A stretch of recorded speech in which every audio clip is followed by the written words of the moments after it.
The power flickered, plunging the hospital room into near darkness. Sarah, still groggy from surgery, squinted at the dim red emergency exit sign. A low moan echoed from the hallway, sending goosebumps prickling her skin. It sounded like a patient in distress, but the nurses had assured her the floor was empty. The moan came again, closer this time, followed by the rasp of something dragging itself across the linoleum. Sarah tried to call for help, but her throat was too dry. Panic clawed at her as the moaning stopped just outside her door. The silence was worse.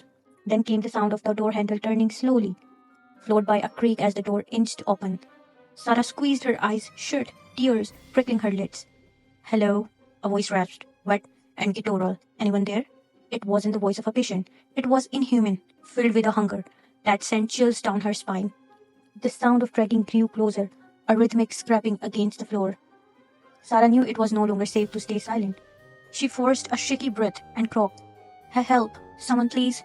A monstrous laugh filled the room, the sound echoing off the sterile walls. Footsteps, slow and deliberate, approached her bed. Suddenly the emergency lights flickered on, bathing the room in a harsh white light. Sarah opened her eyes, relief flooding her, but the relief was short-lived. Standing at the foot of the bed was a skeletal figure, its skin stretched taut over its bone, its eyes glowing an unnatural red. In its skeletal hand it clutched a name tag. The same name tag worn by the kind nurse who had checked on her earlier. The figure leaned closer, its fetid breath washing over Sarah.